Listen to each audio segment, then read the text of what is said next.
Now, you're part of the liberal media, Ryan Grimm. You're the big, Washington bureau chief of the Huffington Post, and an organization that just loves me. Absolutely. Let me ask you a question. Don't you think that that's information that your website should have provided on a regular basis and demanded answers from the Obama campaign on? Have you ever done that? Absolutely. I mean, we have been hammering him on the economy for 4 years now. In February of 2009, early February 2009, I have a story up explaining exactly why he'll be wrong about the unemployment numbers and exactly why the stimulus was too small. Absolutely, it's too small. And think about so what we should be $7 trillion in new Obama debt and not $6 trillion, or what? Probably 9 or 10, frankly, to get out of this hole. Yes, you have to grow to get out of it. Wait a minute. Stop for a second, because Obama addressed $9 trillion in debt, and you wanted $9 trillion of new Obama debt. Here's what Obama said about it when he was a candidate. Have you ever reported on this? The way Bush has done it over the last 8 years is to take out a credit card from the Bank of China in the name of our children, driving up our national debt so that we now have over $9 trillion of debt that we are going to have to pay back. It's irresponsible. It's unpatriotic. So wait a minute. So you wish that he took on $9 trillion in new debt, but did you ever tell your readership that that's what he said? Well, I wasn't working at HuffPost then, but I'll tell you what. Right now, I'll tell you what's irresponsible. Is his rhetoric. That rhetoric is irresponsible. The deficit is not our problem. Jobs are our problem right now, and his focus on the deficit is part of the reason that he doesn't have bigger ideas. Think about what was one of his. You want more debt. You don't think it's dangerous to send a signal to the world that right now the president is literally borrowing? I don't know, do you ever look at the Drudge Report? It's a really good website. I know DrudgeReport.com, I think. Yeah, that would be the DrudgeReport.com. Well, they actually have, under this president, for every $7 brought in by the government, he spends 11. And you don't think stealing from our kids and grandkids that way is a little immoral?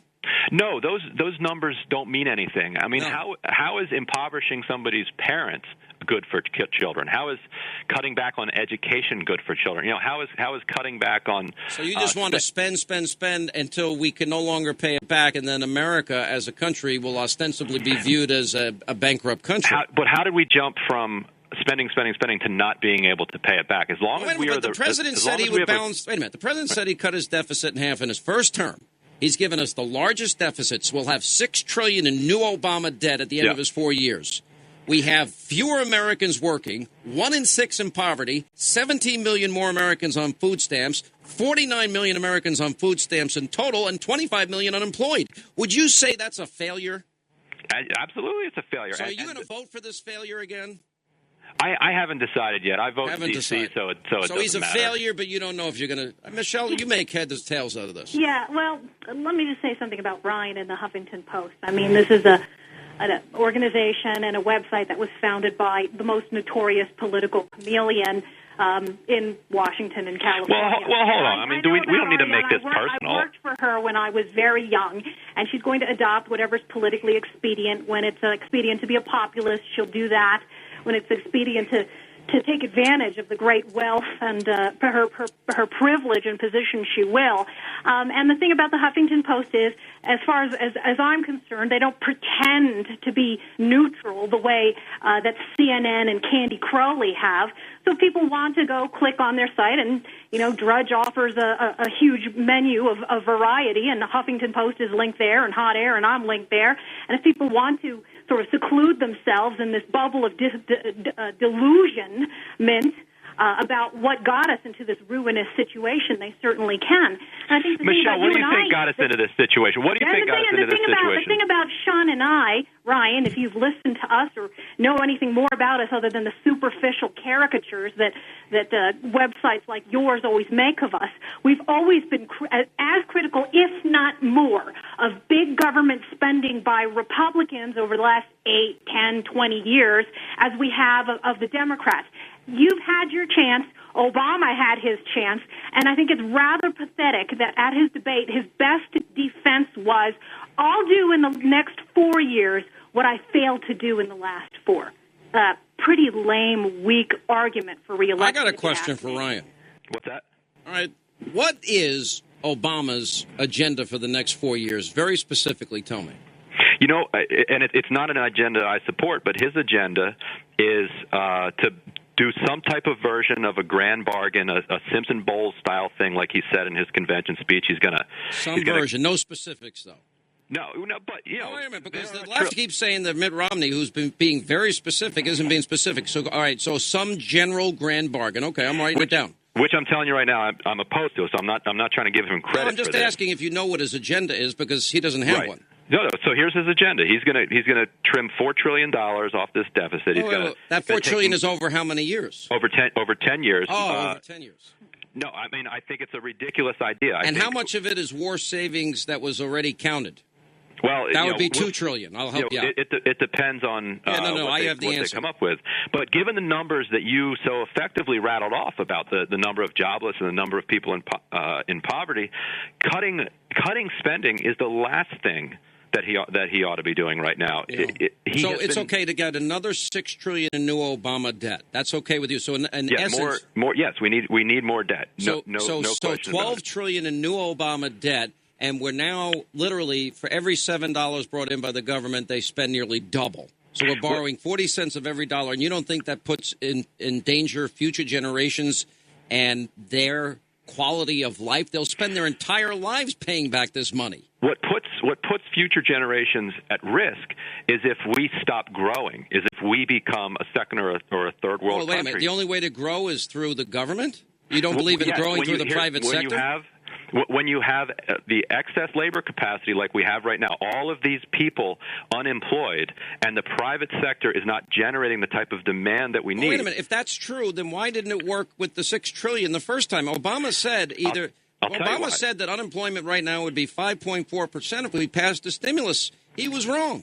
And I predicted he would be wrong, and I'll tell you exactly he didn't spend why. Enough. Because the CBO model was based on post-World War II recessions.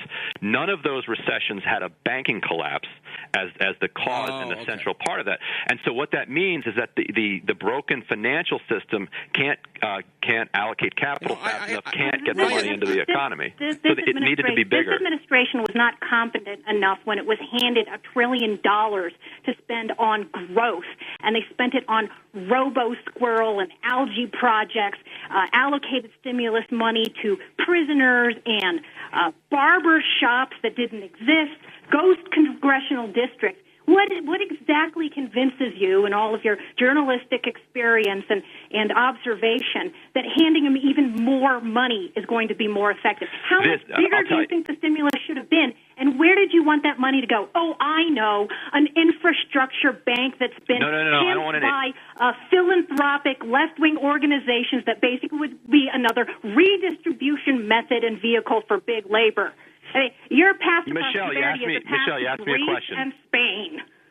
I don't want an infrastructure bank. The Constitution gives Congress spending authority, so let's just leave it at that. But as for the evidence of why it would work, why do you think that there was more growth in 2009 than there was in 2010, more in 2010 than there was in 2011, which Romney keeps mentioning? He says last year... And your answer is the government didn't borrow more money to spend it. Exactly, because the government was pumping money into the economy, which was filling the lack of demand. I'm just trying to understand. If Obama made such a priority is we're taking a credit card to the Bank of China in the name of our kids, we have nearly $9 trillion in debt. Well, now we have $16 trillion in debt. Right. And that's irresponsible. That's unpatriotic. So if he thinks it's irresponsible, then I guess he thinks he's really, by his own definition, he would call himself irresponsible and unpatriotic. I won't do that. Yeah, he would, and I don't know about unpatriotic. He probably wouldn't say that about himself, but he would probably call himself irresponsible. He has always been a bit of a deficit hawk. His first action when he came into the White House. Yes. What are you smoking over there at the Huffington Post? Wait a minute. You must be taking Joe Biden, Uncle Joe Biden happy pills. What are you thinking? The first thing that he did. The first thing that he did as president was to freeze White House employees' salaries over $100,000. It was a ticky-tack, meaningless gesture, but it was symbolic, and it was symbolic of what is at his core, which is he has always been concerned about the deficit. Now, Larry Summers... How much was that? I'm sorry, how much was that? It was a ticky-tack nothing thing, but it was a symbolic gesture. In the single digits of millions? Oh, No, it's tiny. White House employees only. I'm telling you, it's symbolic. That it's symbolically important. Right. It shows you where his mind was. When Romney goes after the massive amount of PBS funding, given that the corporate revenues for that organization are in the hundreds of millions, that somehow that they're demagoguing and has nothing to do with reducing the deficit. No, that's right. That's funny. Also symbolic. Right. Those are both symbolic gestures. It's hugely more symbolic than that rickety program that you're citing. Yes, it's certainly more symbolic, but I think you're misunderstanding where I'm coming from here, Michelle. I'm trying to tell you that he failed as a result of his focus on the deficit, and this focus on the deficit has been central to him. How could you say he was focused on the deficit when he gave us $6 trillion in debt? I mean, by his own definition, that wouldn't even hold muster. The deficit was already projected to be $1 trillion plus when he came in. So, all right, Ryan, I don't know why. Michelle, I kind of like this guy. I don't know why. I really, it's like I'm punishing myself. If he drives me, he's going to drive me to take Uncle Joe happy pills by the end of this. You like that line, don't you, Ryan? I love it. All right. Thank you both. Quick break. Right back. We'll continue. Sean Hannity. For more of the Sean Hannity Show, go to Hannity.com.